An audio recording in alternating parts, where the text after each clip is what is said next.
If you look at definitions for concentration camp, which were initially coined to describe the Bantustans in South Africa, Gaza fits the definition of a concentration camp. Maybe not the death camps of the Nazis where people were systematically exterminated, but the fact remains that every time Israel attacks Gaza, it's like killing fish in a barrel. Its massacres occur with large numbers of civilian deaths because people have nowhere to run. Families being torn apart and how tragic that is. People that are only a few kilometers apart are separated basically forever. And Sure. It doesn't sound like that's security. It sounds like sadism. There's a story of a young lady who was a Gazan who was married to a West Bank Palestinian, and she went through a checkpoint in the West Bank one day, and they saw that she was born in Gaza, and they deported her to Gaza, and she hasn't seen her husband or her two children in 17 months at the time that we interviewed her. There's all kinds of broken families like that. This is a place where Arabs can disappear to. So I think Jeff Halper wrote that there's a prevailing attitude among the Israelis, the Arabs in our country, and if they can just be forgotten about in Gaza, then they don't have anything to worry about. Well, let me read a little bit about what Jeff had to say. And this stupid conflict with its walls, siege, and violence is bad for everybody. Don't Israelis see that? People would ask me. The answer, unfortunately, is no. To be honest, we Israeli Jews are the problem. The Palestinians long ago accepted our existence in this country as a people and are willing to accept any solution. It is us who want exclusivity over the land of Israel. It is us who cannot conceive of a single country, who cannot accept the national presence of Palestinians.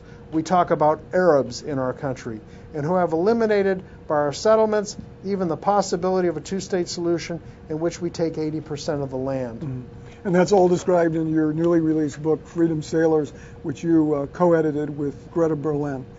Talk a little bit about the Freedom Sailors.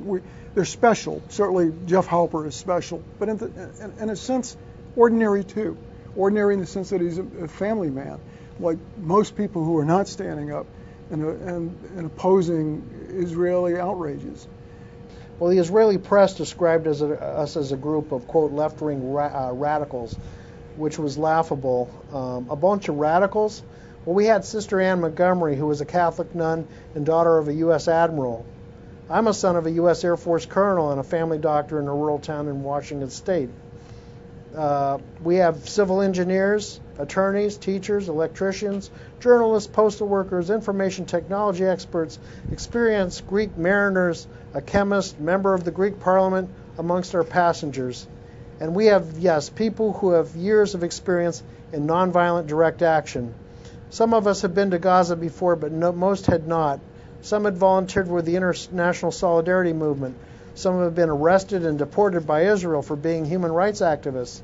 Some have been denied entry into Israel, not because we are violent, but because we are nonviolent, which is even more threatening to the Israeli occupiers who want to paint the entire Palestinian resistance movement as a bunch of violent terrorists. Yep, if we're a bunch of left-wing radicals, we certainly had our share of talented people. Yeah. So you're a good cross-section of society, and that anybody listening to this show or who will read your book know that there is some action that they can take.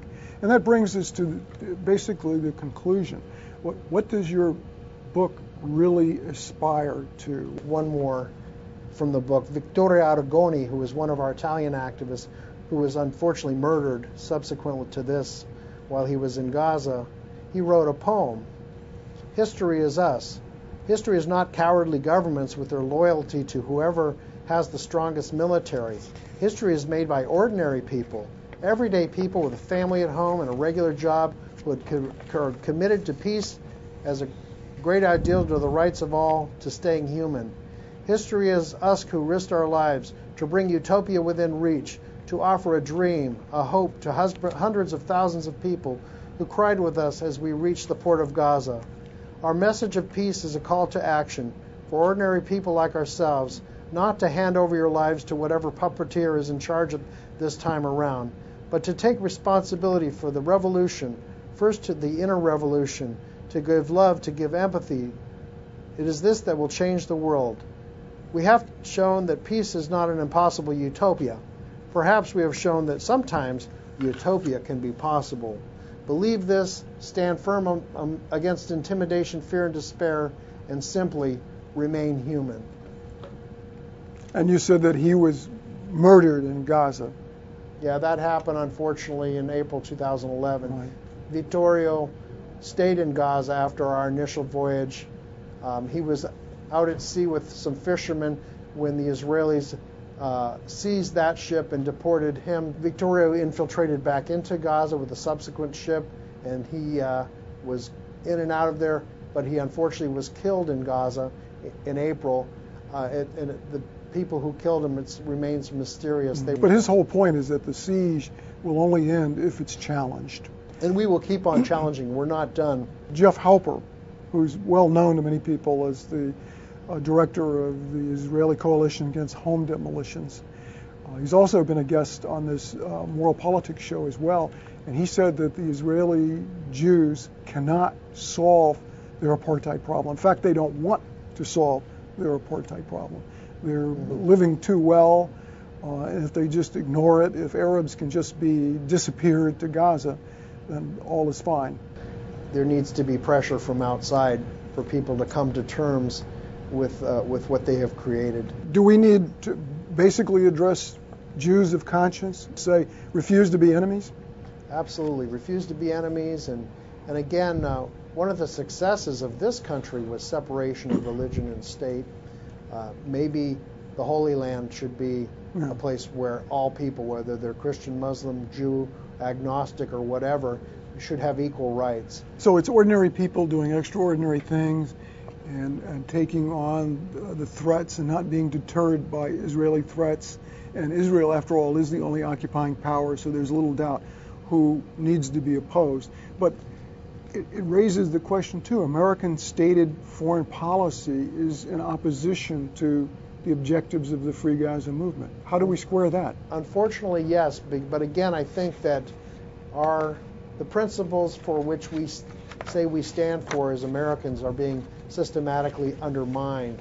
We say we're for democracy, but when the Palestinians elect their own government that isn't the one we want, we try to put them under siege in desperation.